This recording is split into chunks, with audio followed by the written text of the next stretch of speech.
It's lovely to see you all here this afternoon, and particularly welcome to this 85th anniversary seminar series, the latest in the series after our short break over the summer, which I hope that you all enjoyed. So we've got 3 speakers today, but 2 papers. As Kirsty said, we'll be recording the papers. They'll all be available on our YouTube channel, but we won't be recording the chat and a discussion afterwards. Okay. I'm going to introduce the speakers in a moment, and then we will take both papers one after the other with discussion straight away after that. Do feel free, if questions come to you while you're listening, feel free to put those in the chat, or otherwise you can just use the raised hand function or just wave at me and I'll ask you if you want to deliver the question in person afterwards. Okay, so our first paper is from Ulrike Ehgartner and Helen Holmes. Just to introduce these 2 colleagues. Ulrike is a social scientist with a PhD in sociology. She joined the University of York in August 2021 as a research associate on the Fix Our Food programme, researching local food economy initiatives and how they can impact production to consumption in a regenerative way, which sounds fantastic. She's interested in sustainability, consumption and transformational change, with a focus on questions related to environmental issues, social inequality, agency and behaviour change. And today Ulrike is going to be speaking with Helen Holmes. So Helen is an interdisciplinary social scientist with expertise in the sociology of consumption, materiality and diverse economies, particularly the circular economy. Joining Manchester in 2015 as a Halsworth Fellow, based at the Sustainable Consumption Institute, the SCI, undertaking a project exploring contemporary forms of thrift. She was made a Research Fellow of the SCI in 2018, followed by her appointment as a lecturer in sociology in 2020, and she's also a member of the Morgan Centre for Research into Everyday Lives. And our third speaker this afternoon is Dr. Henry Irving. Henry is a senior lecturer in public history at Leeds Beckett University, and his research centres on the social history of the Second World War, with a particular focus on the public's response to wartime conditions, emergency legislation and government propaganda. He's working on 2 related projects, one on the Ministry of Information, which Henry, I have to say my students find incredibly helpful, as do I, and on the history of wartime recycling. And he's also an active member of the History and Policy Network. So just before we start, I said we'll have questions afterwards. I was thinking when I was reading the titles of the papers and the biographies of our speakers, and this really follows on from Ben Highmore, one of the other trustees' comments at the beginning of the last online seminar back in June, about the kind of the both kind of interdisciplinary and cross-disciplinary nature of so much of the research that is undertaken using mass observation, both in its original and the mass observation project in its original phase and in the later material. And I'm just wondering as well, one thing I've been thinking of, people might or might not want to pick up in discussion later, is how much of this comes from the kind of very creative interdisciplinary nature of the project at its outset. Was, sure, a lot of us know it's set up by a kind of self-taught anthropologist, by a poet who later goes on to become a social scientist, and to a slightly lesser degree of involvement by a documentary filmmaker. So I just wonder how much the kind of the appeal and the use of mass observation for so many people from so many different academic disciplines is drawn from the original kind of creative and interdisciplinary nature of the project. Okay, so our very first paper is from Ulrike and Helen, and it's titled Moralities of Thrift in Changing Understandings of Waste Reduction and Avoidance, a comparison of mass observers' narratives 3 decades apart. So over to you, Helen and Ulrike. Thanks, Lucy, for that excellent introduction, and also thank you to MassObs for inviting us along today. So I'm just going to share my screen, so just give me a moment while I sort that out. I must apologise for any beeping as well. I've not quite worked out how to turn off notifications for emails as yet, so apologies. I may also be joined by some cats, just in case we are. So I'm really pleased that myself and Ulrike can join this session today to talk about a paper that we've been working on for a little while. I'm going to give you a little bit of background as to what the paper is based on, and then Ulrike is going to take you through some of the findings. So I should also sort of add here that Ulrike has been leading this particular piece of work that we've been doing. So who are we? We've already had some great introductions from Lucy. So I'm a lecturer in sociology at Manchester. I've been there for about 8 years. And my main interests are in materiality, consumption and alternative forms of economy. Ulrike was at Manchester, but unfortunately she left us for an excellent position at York as a research associate in the business school. And we have these overlapping interests around sustainable consumption and production and alternative economies as well. So why we're here today to talk about this paper. So this is a paper that's, as I said, has been in production for probably 2 years, possibly a little bit less than that with the pandemic, which has held everything up. And it's basically on the comparison of two mass observation directives, both of which were focused on thrift. And I'm going to go through the main one of those, which we've worked on in a little while. So this was part of a project that I had a fellowship for to undertake between 2015 and 2018 called Makers, Make Do and Mend. The full title is A Newly Thrifty Consumer ? And the main aim of this project was to explore contemporary forms of thrift. So how were people and households being thrifty in 2015, 2018? What sorts of activities were they undertaking? So, as I said, it was part of a Holsworth Fellowship, which was funded by the University of Manchester. And I wanted to look at thrift primarily through the lens of materiality. So what were the objects involved in being thrifty, the practices, what sorts of things were people doing within the homes to be thrifty, and also time. So the interest in time sort of fell away a little bit as the project progressed, but I was interested in how time-consuming activities were things seasonal, what sorts of things were managed throughout the day that were thrifty, and did being thrifty require more time? So the term thrift is often quite seen as quite an old-fashioned term, and I believe it actually doesn't really have any resonance in certain countries, and there's sort of different terms for it. But it's particularly in sort of an English UK context, the concept of thrift is quite financially motivated. And if you look at the etymology, it's more around financial and saving of money and saving of resources. So I sort of expanded that notion of thrift a little bit to think more broadly about what we might mean when we're being thrifty in 2015. And when I was doing that, it was thinking more around, how thrift is associated with maybe an environmental consciousness or an ethical consciousness. Can you be thrifty out of enjoyment, which certainly many of the participants I spoke with were. So they enjoyed doing things like darning or repairing or upcycling, all things which we'd class as thrifty, but were done mainly for a sort of a positive and well-being type outcome. And then, of course, there was also aspects of financial necessity that were embedded within thrift practices as well. So, doing things because people needed to be able to save money and save resources.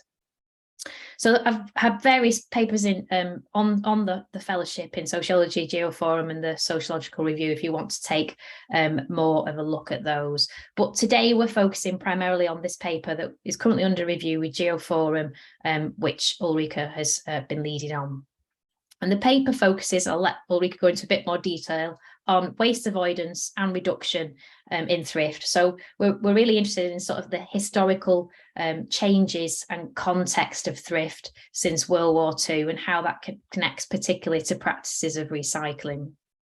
Sorry, the arrows have disappeared for me to move the slides on. I shall just press and hope it moves. There we go. So a little bit more about the project, and I think it gives you a bit more of a basis of how we arrived at where we did. So the original fellowship took quite a broad qualitative approach. So I worked with 30 households along a 30-mile transect in the northwest of England. I chose that particular transept because it incorporated some of the least deprived and most deprived areas of the country, and that was according to the English indices of deprivation. So again, I was interested in this sort of this, is this a middle class concept of thrift, or how is thrift being undertaken, out of those financial necessities and because people need to? So I interviewed the households and focused on lots of different activities such as making, mending, lending things, extending. And what I mean by that is, how do they extend the life of objects? What do they do to keep those objects in use for longer periods of time, all which were conducted around the home. I incorporated quite a lot of creative methodologies in this. So I do quite a lot of work on object interviews, which I'm happy to talk about at the end if anybody is interested. I won't go into it now. And I also got involved in some go-alongs, which were quite good fun. So accompanied shopping trips. I went to a clothes swap. There was all sorts of different things that I got involved in. Combined with that, I also conducted 18 months of participant observation with 4 different voluntary organisations, and that included a food bank, a credit union, and a community growing scheme. So I would basically spend time at these organisations, speaking with participants, speaking with service users, a bit careful of that term, and speaking with those who were running these organisations as well, as to what thrifty activities were taking place. And then finally, and the reason why we're here today, we also issued a directive on the subject of being thrifty. Sorry, just found my notes. So this went out to mass observations, 500 responders. At the time of the directive, there was a slight gender bias, I believe, with about 60% identifying as female and with a southeast of England focus. But in terms of my data, actually, that was great because it gave this sort of balance towards the other qualitative aspects which have been focused on the Northwest. So a similar directive had been issued in 1987 on thrift, waste and consumerism, which I'd been really interested in and was really useful for also writing my own directive, which we'll get onto in a moment.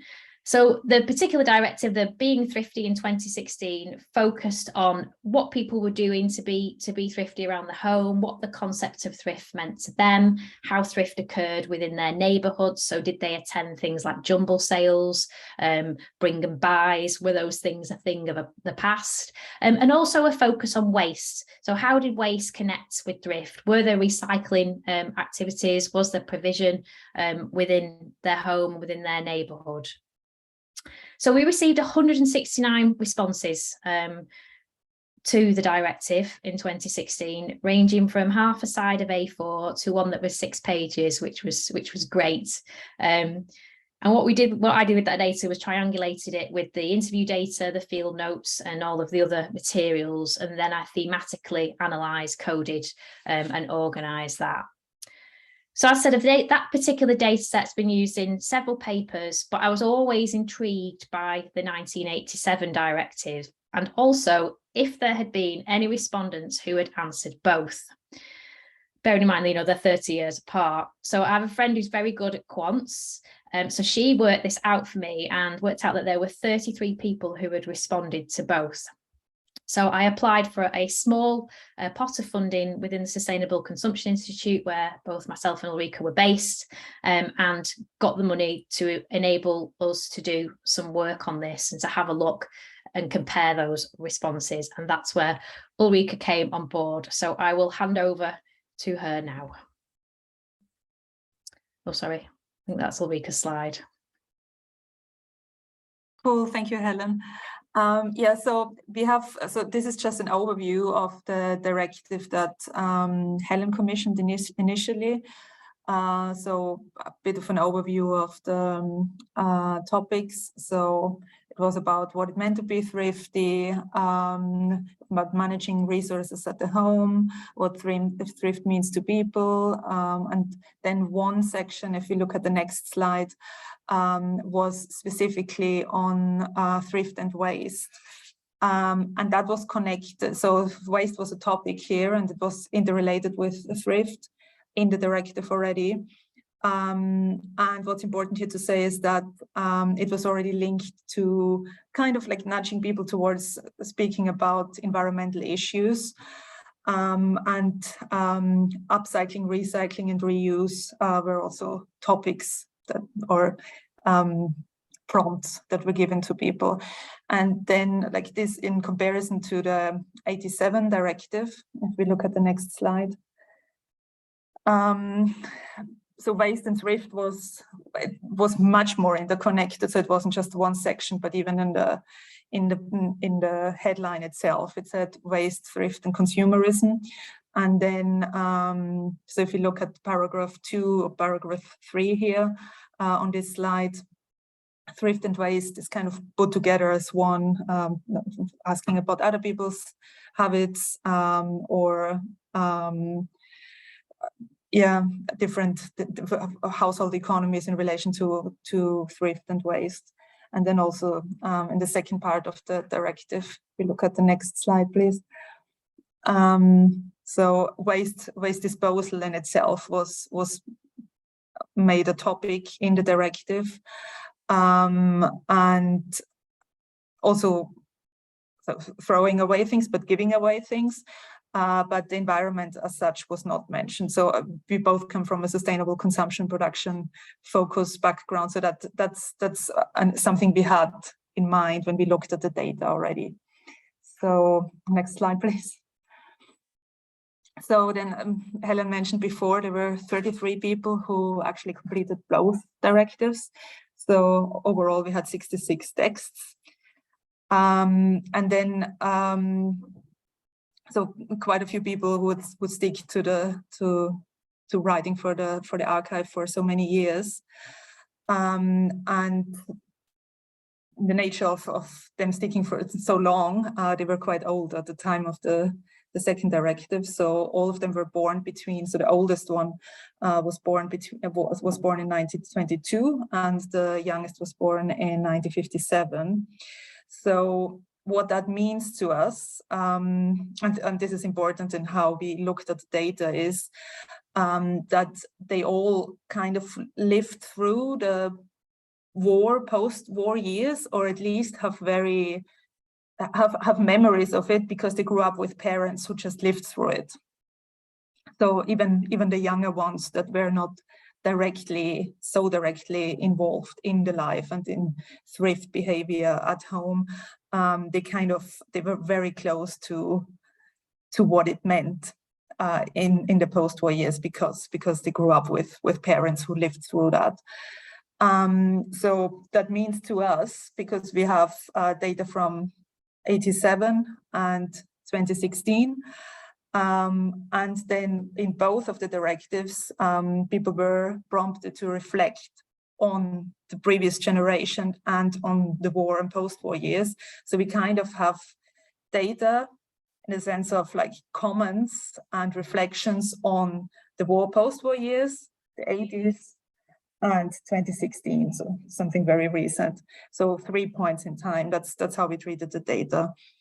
And then, what's also maybe something to mention is that 30 out of the 33 mass observers were women, and 3 of them were men, which might be that women stick around for longer, or that just back in the 80s there were way more women writing for the Mass Observation Archive. Or it's just something to mention, but not something that impacted our research in any ways, because that wasn't our focus. Okay, next slide, please, Helen.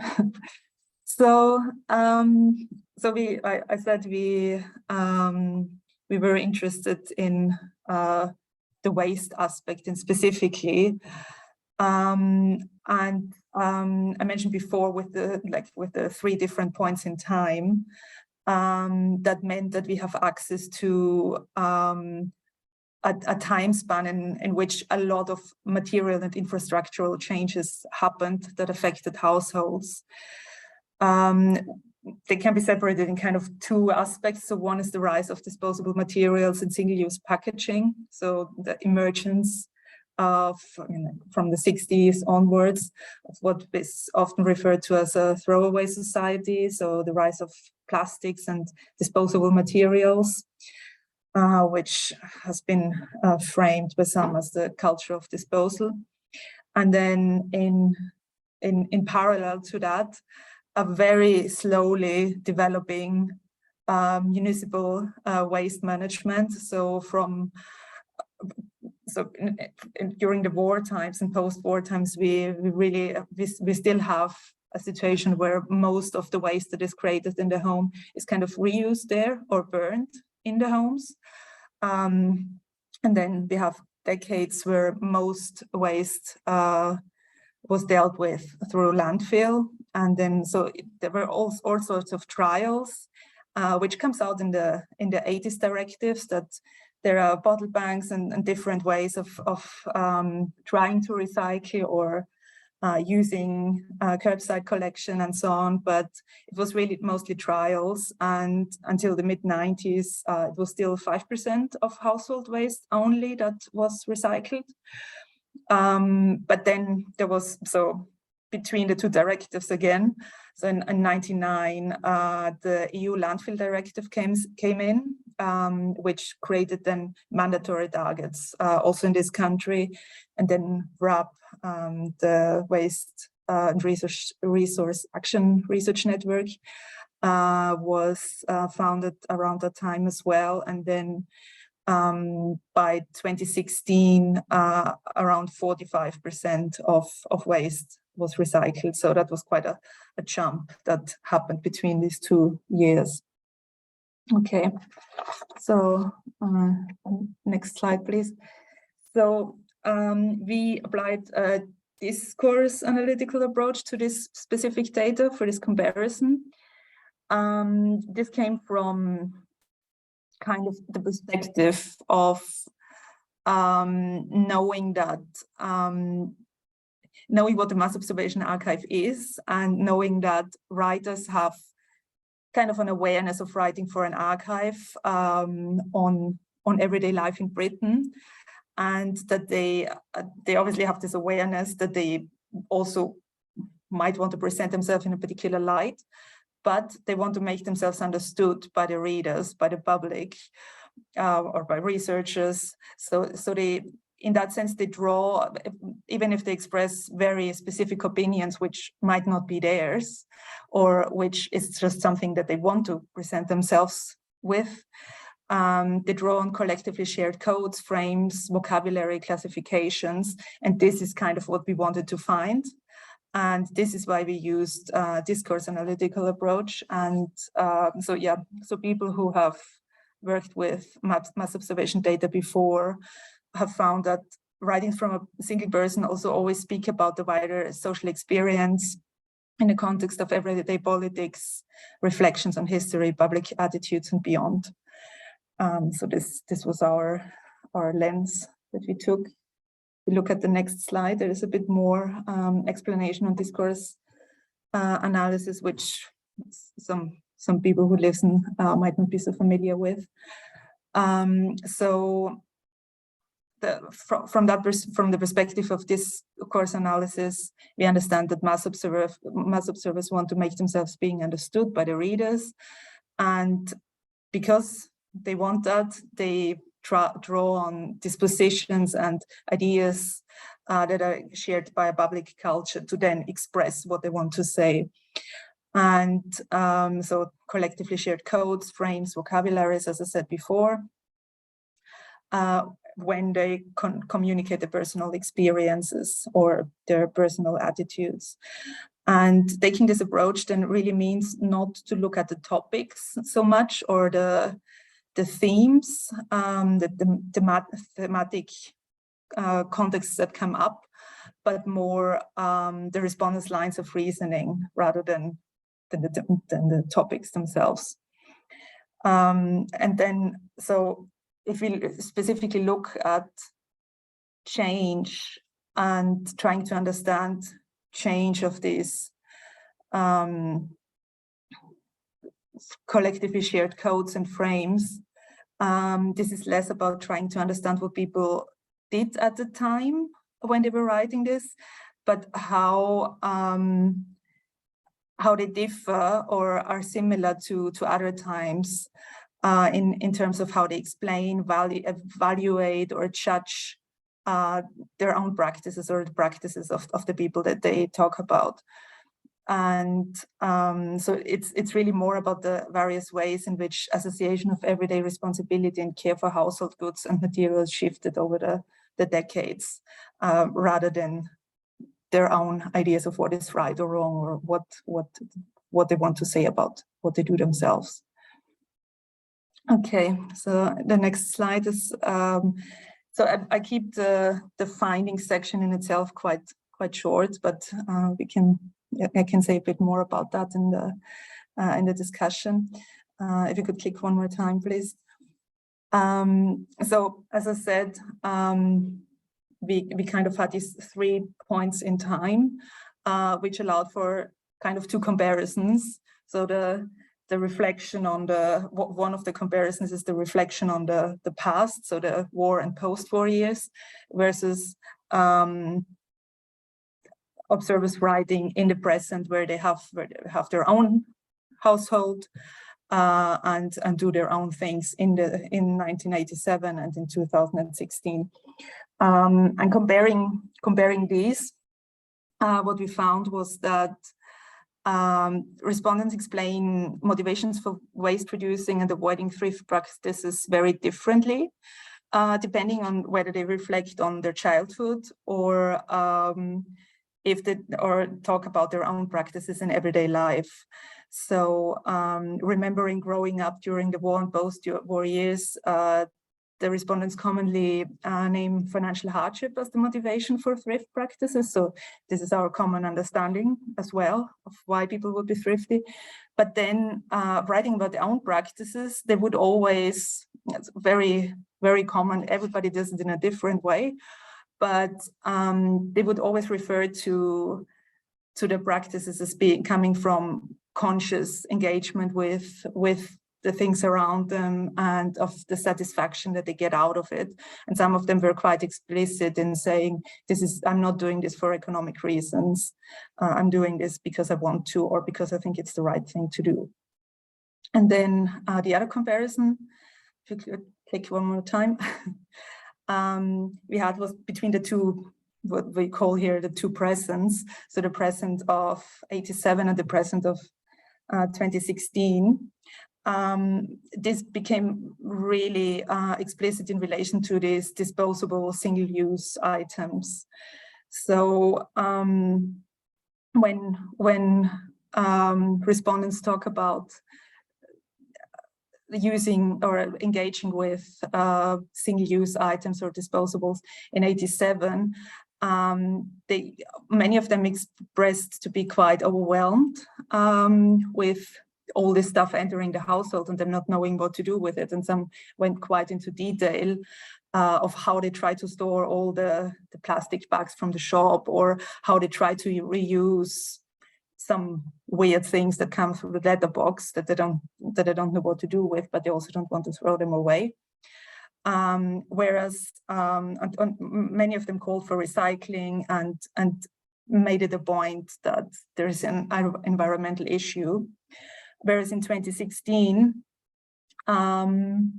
this was not so much the case. So there was very little critique on like a throwaway culture or of too much waste being produced, but the focus was more on saying, okay, this is what I do in terms of recycling. This is the bins that I have, and this is how it goes.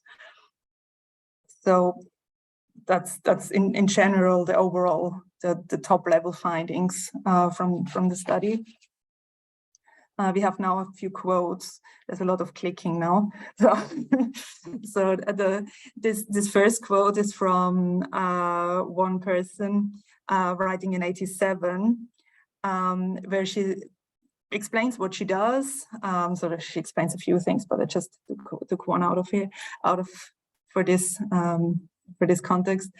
But what's important here is that she says she has these habits, but they stem from the war years. This is where she where she learned it and it became normal to her. And then writing in 2016, she basically says the same thing, but in a much stronger language, and really emphasizing how hard the times were during the war and how people were really forced to be thrifty. So it's much more explicit and emotional, and the evaluation of what the situation was back then is much stronger in her later writing. And then one more click, please. And then reflecting on what she does now in 2016. She says, of course, I don't do this anymore, but I still do this and this. So I choose my I choose my practices based on what I think is right, basically. And that's very common. Like, back in the days, people had to do this, some talking really in detail about their parents, and really appreciate what they learned from them. And then they make this point of like, no, today I'm not doing this anymore, or I choose what I'm doing. So that's also in the next quote, I think it's even more explicit. So this is a different writer, but her language also became stronger in comparison to the 80s.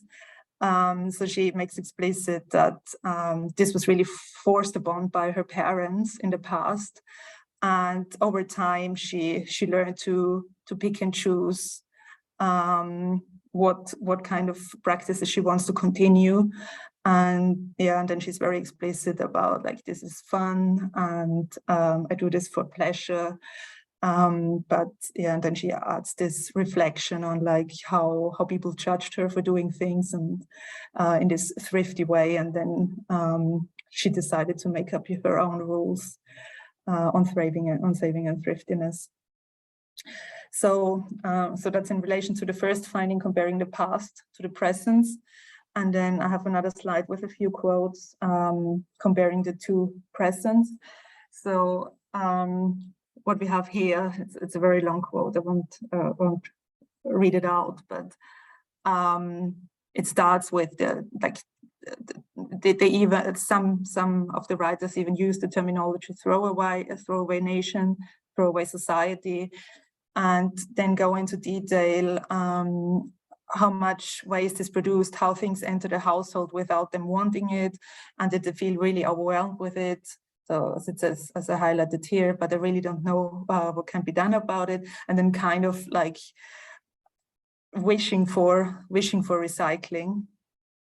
And then in the later directive in 2016, so this is the same person writing, more proudly presenting, explaining what she does for recycling, how she has separate bins for separate things, and that only plastic is left that goes into the bin, and even for bones, she would have some other system where she would put it out for the birds to strip off anything they can find, and then only get it into the bin. But even though it's very apparent that she still throws a lot of things in the normal bin, she feels very satisfied because she has her recycling bins for other things. And then just two more quotes from another observer that I found quite interesting was, so this is one person in 1987, kind of explaining how the effort that they make to store paper at home and then bringing it to the church, collecting it, because then somebody will come and pick it up and pay £15 for a ton. So kind of saying, hey, I do so much to collect this all at home, and it's worth it because I get money for it. Whereas then in 2016, one more quote, one more click, please. The same person, so money is kind of like a way to measure responsibility and care for waste still, but it's the other way around. It's saying, I'm so committed to recycling that I even pay separate. I pay £40 extra for a special bin. So that's quite interesting. In comparison, kind of shows how the narrative, the ideas of engaging with disposable, the normativity around it has shifted. So, and then one last slide, just a bit of a reflection on the approach that we used. So what we applied was a historical comparative discourse analytical approach. So we had data from different times in a different way as well, because one was more just a reflection on the past, whereas the other one was, the other comparison was really about having written about the same topic at different times. How was the discourse analytical approach useful in that context, specifically given it was mass observation data? So the mass observation data, or the context of how people write about this specific writing, we would say really helped us capture the everyday understandings of what is considered normal at different points in time. So really goes well with the discourse analytical approach. So because in general, we find that people, they get the directive, they choose what to focus on, they often ignore some aspects of it, and others they get really deep into. So they might be for or against the reuse of materials, but the fact that they feel that they have to make a statement on this says something about it. So there was also one observer that expressed to be really disgusted by recycled things, but still used the same framework to explain what recycling is. She just came out with a different argument, but she still had this appreciation of this nostalgia and appreciation of what people did during the post-war years, this knowledge that it's good for the environment, and then this, but I don't do this because this and this and this happened to me, and so on. So from that perspective, I think mass observation data is quite powerful and quite interesting to look at. And then the data also helped us with the understanding of the sociocultural impacts of material and infrastructural changes through what people write about, but also through what people do not write about. So, for example, we prompted, or they had this prompt in 2016 to write about the environment, but it didn't pick up on it in that way. Whereas in the 80s, they wrote a lot about that. So that in itself is quite interesting when you have this kind of comparison. And then, I mean, in general, the finding that recycling through the municipality became so normal that this overwhelm with too much material has disappeared. So it's kind of like, it shows that although we still create a lot of waste in the minds of people and in the public discourse, that has changed, because it's not seen so much as a problem anymore, because we have these recycling bins and this system in the municipality, in the country, that is kind of taking care of it. So it's kind of outsourced. You don't have this responsibility anymore in the household. It's somebody else taking care of it. So your responsibility ends with the recycling bin. And this was, yeah, you could try to do that with interviews as well, but the writings themselves were quite useful for that. And then we also found that mass observation data helps understanding the utility of reflections on the past to contextualize, explain, legitimize, justify behavior and action at the present. So what that means is that,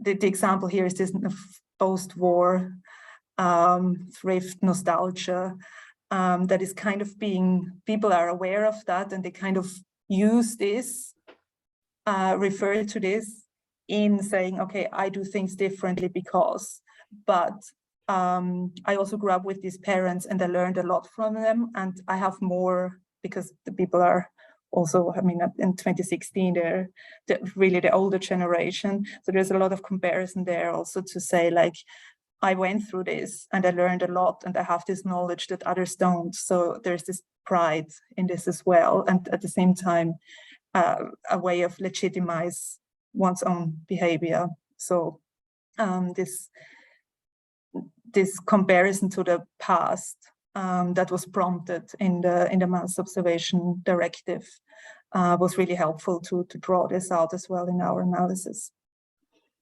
Okay, so that's it. This is our contact details.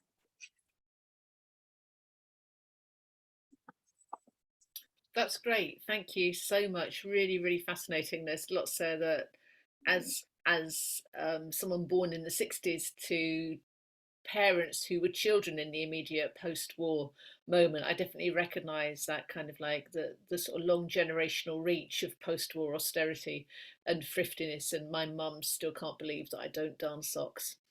I've never done a sock in my life. Maybe we'll all have to start. Thank you. That was great. And we'll take more kind of questions and discussion points after Henry's paper. And Henry is speaking on, here we are, on observing the war on waste. Brilliant, thank you, Lucy. I do darn socks. I don't know what that says about me, but I do. I quite enjoy it. So yes, I'm the historian, and I think it's fitting in a way that I'm going to be speaking to a lot of the same themes, but with a slightly longer reach, because the comparison that I'm most interested in is the direct comparison between the war years and the present day. So what I'm going to do is hopefully sort of draw on some of the themes from Ulrike and Helen's paper, but look at the way that mass observation can be used to really sort of compare attitudes across its 85-year history. So I would just like to say again, thank you to everyone that's come along. Thank you to Mass Observation for the invitation, and thank you also to Lucy for chairing. What I'm going to start with is a bit of context, and I'm then going to sort of go on to talk about mass observation. And unusually, perhaps for a historian, I'm going to start with the present. And try and give you a bit of sense of why I'm looking at this topic, because actually it's rooted in contemporary concerns. We live in a very wasteful society. So households in the UK produce around 27 million tonnes of waste each year, and 15 million tonnes of this is sent to incinerators and to landfill. And the vast majority of those figures come from England. England is responsible for about 85% of the waste produced in the UK. This is slightly less than the European average, but actually our recycling rates are also slightly worse than European average. I think it was said before that it was about 45% in 2016. It's still around that level. It was 44% in 2020, and it's been stuck at around the mid 40% really for the best part of the decade. And this compares to a European average of almost 50%. So there is a sort of significant lag here. And the slide is illustrated by an image actually from Leeds. So this is the inside of the city's materials and recovery facility. Effectively, it's an incinerator, but this is actually them sort of separating out some of the recycling. You can see there's just vast quantities of stuff. So even though this is the good news story, this is the recycling of materials, we are still producing huge amounts of material that then do need to be dealt with. And all of this makes waste one of the most tangible parts of the environmental crisis that is facing our planet. Although of a lesser magnitude than the damage caused by industry or construction, every single one of us, whether we darn socks or not, contributes to this waste stream. Our actions are contributing to climate changing emissions, and they're also symbolic of an economic model which is very much founded on consumerism. And there's a link there perhaps to that 1980s directive. And it's because this is so bound up with the way that we live our lives that even those who want to see change realise that it's not going to come easily. So in 2016, the government chief scientific advisor, 2017, in this report from Waste to Resource Productivity, noted, and I quote, "Meaningful action requires a change in behaviour and infrastructure that involves almost every aspect of our social and business structures and attitudes." So this is quite a big ask. And it may not be a surprise that the government, or at least the previous government, who wanted to be seen as world leaders of many things, wanted to be seen as a world leader in using resources efficiently and reducing the amount of waste that we create as a society. So on the back of that report by the Government Office of Science, the government drew up a resources and waste strategy in 2018, which was restated in the 2021 Environment Act. And all of these sort of legislative processes are supposed to set a framework that will allow us to become less wasteful. Within that sort of policy world, there is a particular target to increase the household recycling rate in England to 65% by 2035.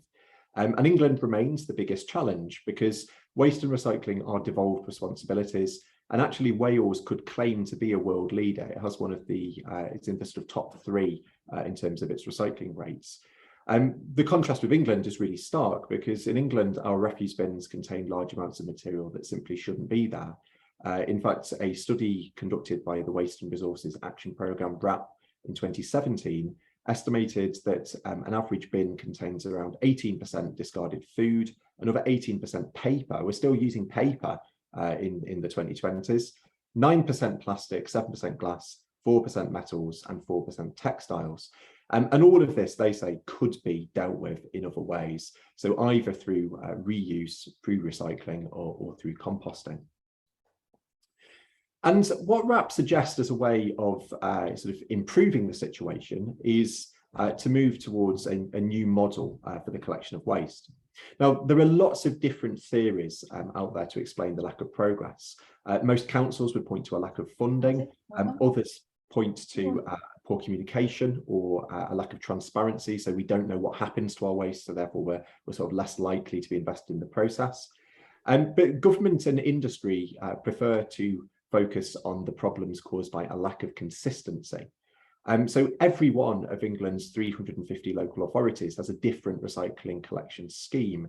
And the government believes that this has sown confusion, that we don't know what goes in which bin, and therefore we're more likely to contaminate waste, even when we are trying to do the right thing. So its plan to reinvigorate recycling is predicated on a move towards greater consistency. And this follows a report put forward by WRAP in 2016. The idea is that we would all recycle the same core set of materials, which would make it much easier to label consumer products. You could either say it's recyclable, it's not recyclable. You've got much less chance to get things wrong.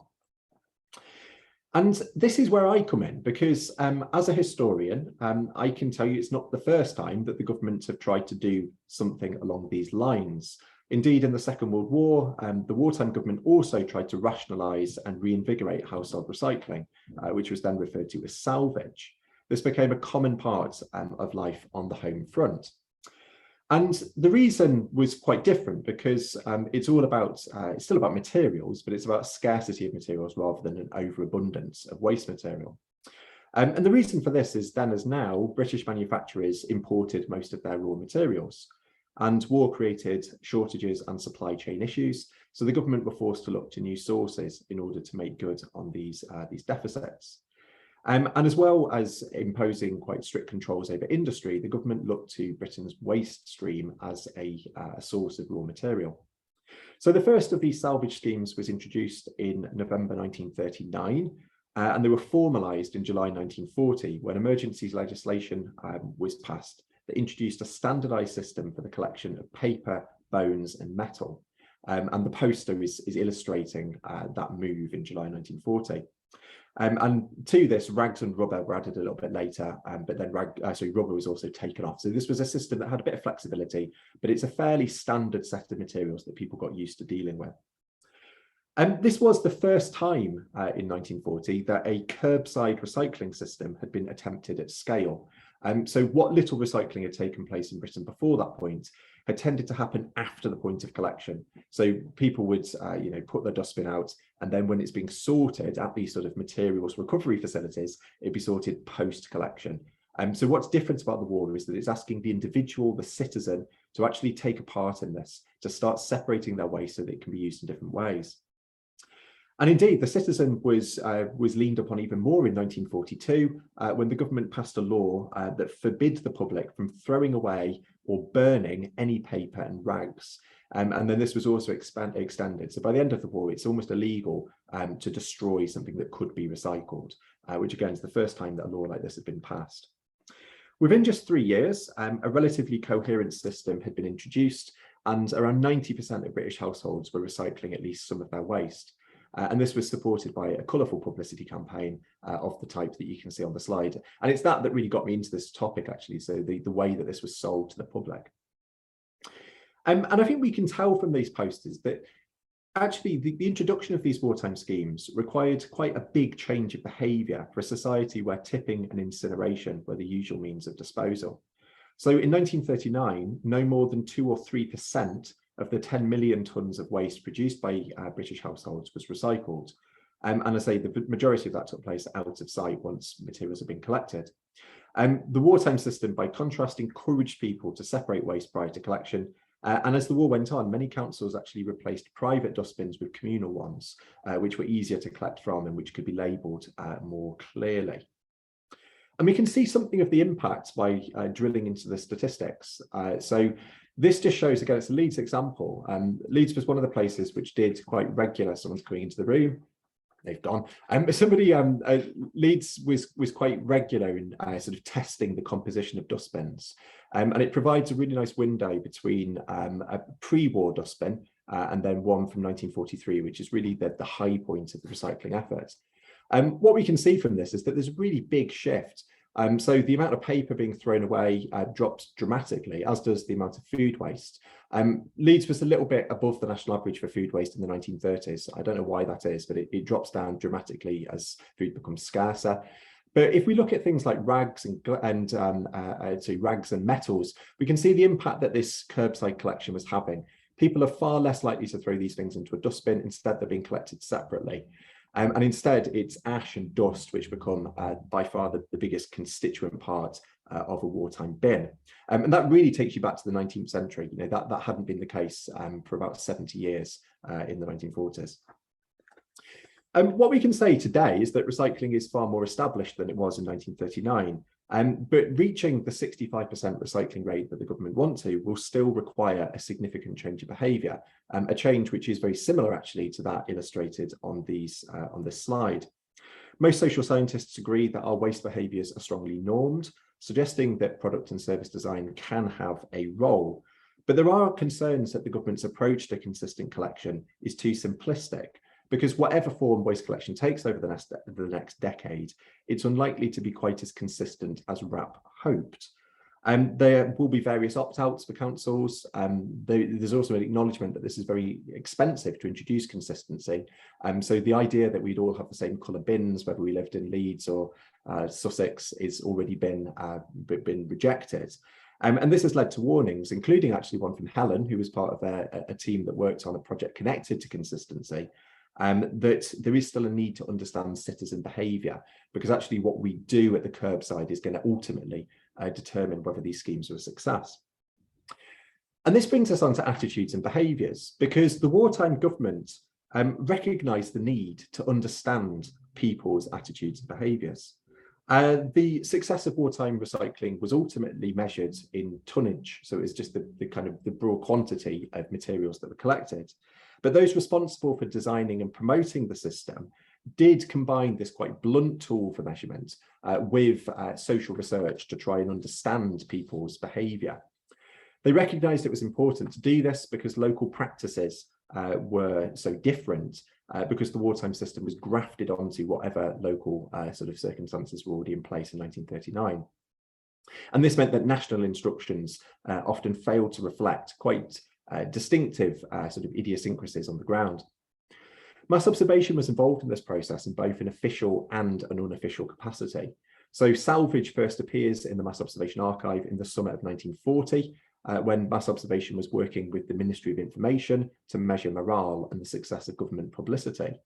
And its reports include one on the so-called Pots to Plains campaign, which is illustrated on this slide. This was a campaign where women were encouraged to donate their cookware to the Women's Voluntary Services in the hope that these could then be turned into aircraft to fight the Battle of Britain. And Mass Observation actually wrote quite a favourable report. Their report said, I quote, "The suddenness, simplicity and unusual directness of the whole campaign meant that it provided lessons for government propaganda as a whole."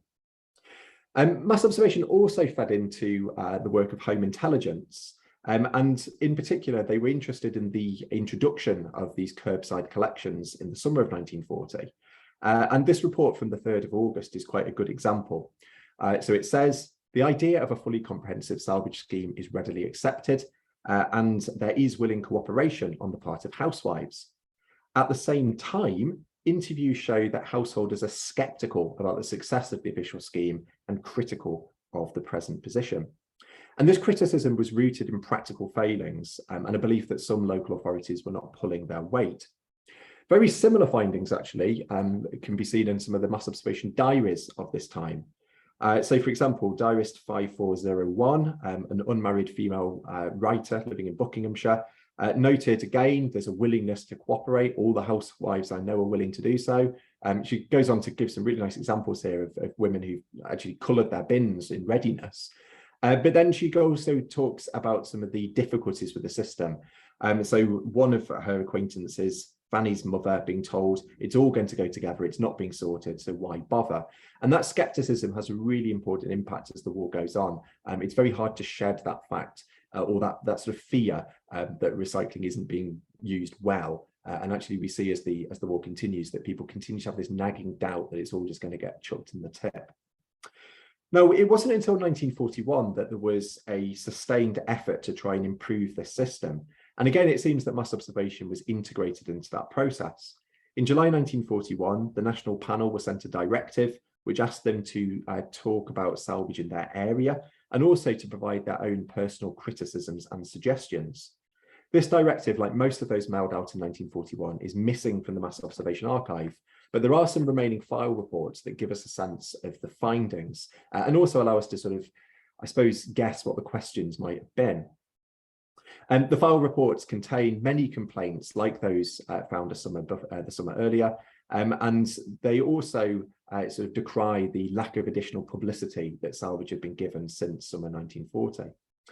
All of this feeds into the government's policy, and they launch a new campaign in the autumn of 1941, and again mass observation are brought in to measure that. The focus is on publicity, but the archive contains quite a lot of nice material actually describing very practical things like how salvage was stored in people's homes, and also just the difficulties of doing this when you didn't necessarily have the containers that were needed. So people using a whole manner of different kind of items within the house, like sacks, biscuit tins, to keep these various different items. And even when mass observation lost their contract with the Ministry of Information in 1941, they continued to carry out some work on recycling. The most important of this was in 1942, when there was a quite big study actually of attitudes towards the rules that were brought in, making it illegal to burn or dispose of waste paper. And this was one of the first surveys that was undertaken by the former physicist Derek Behrens, who tried to encourage mass observation to adopt much more of a quantitative approach. And within the archive, it really does stick out. It's like a big sheet of graph paper with lots of individual sort of tabulations, and I think it is produced actually as a graph as well. So it's quite different for mass observation studies. And that directive was followed by a similar survey on bone salvage. And all of this, I think, provides a really interesting window into wartime attitudes. But it also, for me, raised the question of, well, how does this, the question of how does this compare to today? And there are little snippets, again, of contemporary attitudes. So as well as the work that Ulrike and Helen have told us about, there's the work which is done within industry to try and understand our contemporary attitudes towards recycling and waste. One of the best is the tracker survey, which RAP conduct. At least this is one of the biggest and longest running sort of longitudinal surveys from the early 2000s that gives us some sense of change over time.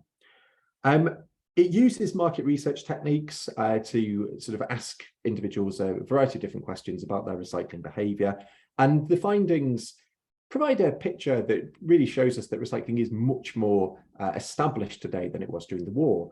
So it's estimated that only 3% of households rarely, or 3% of households say that they rarely or never recycle. So this is definitely a sort of majority activity. But RAP's work also points to quite high levels of sort of confusion and particularly high levels of contamination, where people are putting the wrong thing into the wrong bin. In contrast to the war, the surveys also suggest not necessarily that it's councils that are messing this up, but actually that the sort of the system just makes it harder for them to know what to do. So what we get a sense of from the RAP surveys is that people recycle what they think should be recyclable rather than necessarily what is recyclable. And this is something that RAP have then used to support their idea of consistent collection. The idea is if we're confronted by a piece of plastic, we recycle it because we think it might be useful, it might be reused, whereas in reality, it's probably going to contaminate that batch and maybe even lead to problems in terms of processing.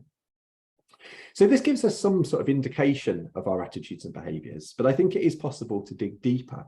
There are various sociological and psychological studies that attempt to understand why people do or do not recycle when they are presented with the same service. And a recent attempt to take stock of this behaviour suggests that actually all of our actions are determined by quite a complicated range of contextual factors and then also sort of individual motives as well. Among the most important factors that determine our behaviour seem to be access to the right bins, self-identity as someone who recycles, and a belief that it is normal and socially responsible to do so. But all of these conclusions are quite general and they don't really capture the idiosyncratic nature of everyday practices like recycling, something which takes place in the home and is often unthinking. What does access to the right bin mean in practice? Is it different if you live in a house or in a flat? How does it differ by local authority area? And I think all of this means that there is still scope for us to better understand this everyday behaviour. And this is where I think mass observation comes in, because it encouraged me to try to rerun mass observation's wartime directives by commissioning a new directive on household recycling modelled on those earlier examples. So in 2021, I worked with the archive and with Kirsty and Jessica to commission a household recycling directive that was designed to show that it is worth exploring this parallel between these moments of time in more detail. The directive took inspiration from the kind of questions that were usually asked in these wartime surveys, and it also included questions about the items that observers recycled and where they kept them, something which a lot of the wartime material was quite focused on, these very practical sort of matters around the house. There's also a task where observers were asked to list the items that they put into their bins during the course of a day. This directive was combined with a market research survey on similar themes, which again emulated wartime practice of using a mixture of quantitative and qualitative research. And taken as a whole, the responses suggest that there are some clear parallels with the wartime situation. For example, local practices remained very important. What Ulrike was talking about in terms of the kind of the municipal nature of recycling. Local councils far more likely to be mentioned than national government. They are the ones who are seen to be responsible for this type of activity. And there's only space for me to give a few examples today, but I've selected some which I think speak to the themes of the survey. So starting with this idea then of local circumstance, there was a huge amount of detail within the responses about different coloured bins, about different shaped and sized boxes, about different collection practices. I think I got a real window into how different actually these practices are in 350 different places. Some observations gave very detailed descriptions about what happened when bins were moved down their drive, what time they had to put them out, whether they collected them back in straight away, bringing them down a little alley. There was a huge sort of amount of very rich detail about this. And there were also descriptions of what happened if you put the wrong thing in the wrong bin and you got a little label stuck on it by the council.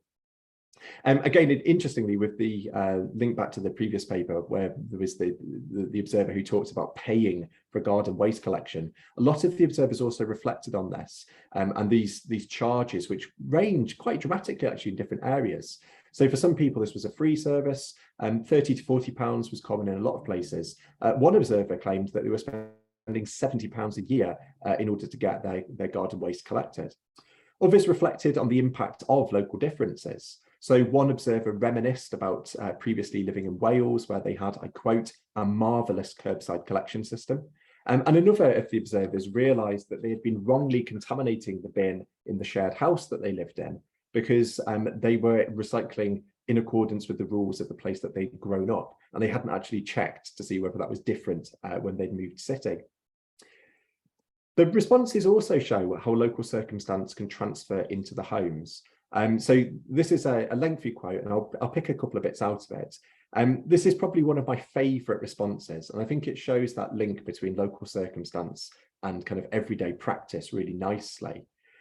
This was an observer who talked about the big green boxes that they use to recycle in their area, and they said that they had 3. They kept 2 of them in the garage and then 1 of them in the in addition to the outdoor box, we keep 1 of them indoors in the kitchen on top of the cat's litter tray, so they could have a sort of revolving process. So if one comes through, it becomes full, it can go outside, and an empty one comes in. But then they describe this wonderful game that they play where they throw their items of recycling into the box, and you got a real window, I think, here into just the very idiosyncratic, very personal nature of these processes. So they talked about the thrill of uncertainty of whether or not the recycling is going to end up in the cat litter. In other households, the sorting seemed to take place immediately. So another respondent explained that they used a pedal bin for general waste, which was collected fortnightly and was emptied into a green wheelie bin. In the alternate week, they had a commingled recycling collection from a blue wheelie bin, which they filled up from a container in the kitchen. They also had a lidded kitchen waste bin, which they used for vegetable peelings, but then they kept some of these peelings aside to put into their own garden compost. So you got a sense of the kind of complexity within the home, different containers and different spaces, different routines and different days that these routines played out within. In addition, actually, this same observer also kept stamps in a container for charitable collection, much like in the 80s, we heard those people collecting paper to fund repairs to a church. This person was collecting stamps because they could still sell those on. They also had a rag bag and kept cardboard packaging in a separate container so they could reuse it to make shopping lists. So there's a lot of kind of very rich detail, I think, in these responses. One of the differences I found is that wartime surveys didn't really ask about motivations. It was just seen as sort of taken as given that people were recycling because it was for the war effort. Whereas in the 2020s, it seems that our motivations are slightly different. Most of the motives mentioned in the 2021 directive were environmental, although habit and custom were also mentioned. And even within that kind of broad heading of environmental motives, you have a whole range of things, from people who were very specific about the impact it was having on the environment to a much broader kind of anti-waste sort of ethos. I think because respondents were writing rather than selecting particular opinions, the response to the directive also showed how these different motives could be combined. So, for example, one observer began by describing their behaviour as a habit. They then went on to talk about family custom, saying, I quote, "I remember my father taking recycling very seriously when I was a child, which I think impressed on me the importance of doing so." And they ended this sort of recollection by saying that, I quote, "Recycling feels like a positive action. It makes me feel good when I see my green recycling bin is full on bin day and that I've managed to recycle as much, if not more, of the waste that has to be disposed of." And I think this is, again, it speaks to mass observation as a research methodology, rather than just having to select sort of one of those options, so habit, family values, environmental concerns. Actually, what we're getting with these responses is the intermingling between those areas and the way that one can spark into another and so on. What we also found in the responses is that some people remained quite skeptical. So a number of the observers expressed an element of doubt. And this, I think, is typified by one observer who said, I quote, "I am never completely sure that good use is always made of recycled materials. I do have my doubts about the destinations of some material collected.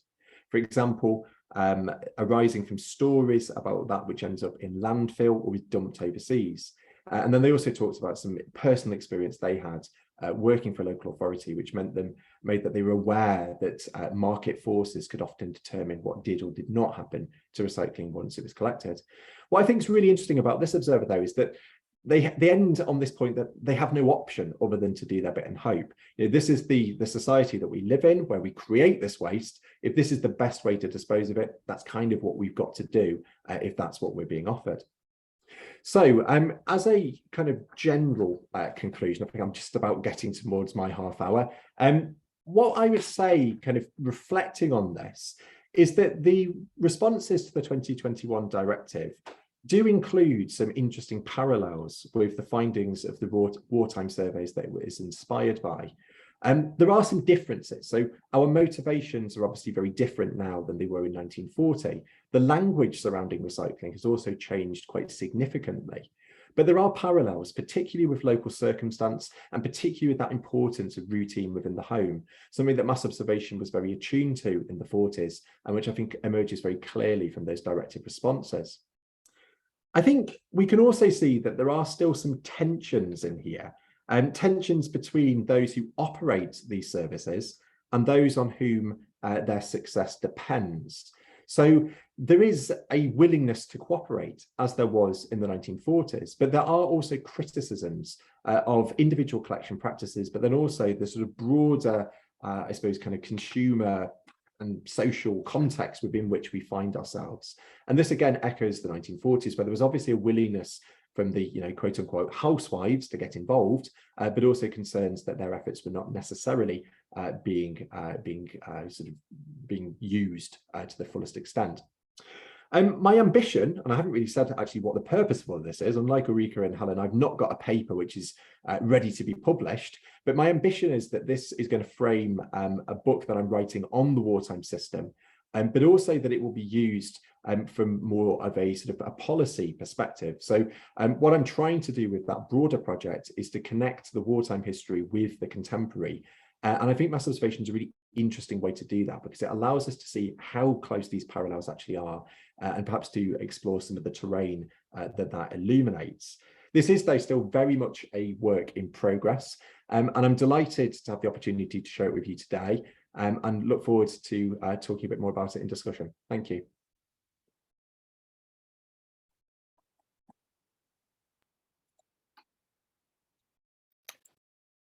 Thank you, Henry. That was great. Two really, really fascinating papers there. So I have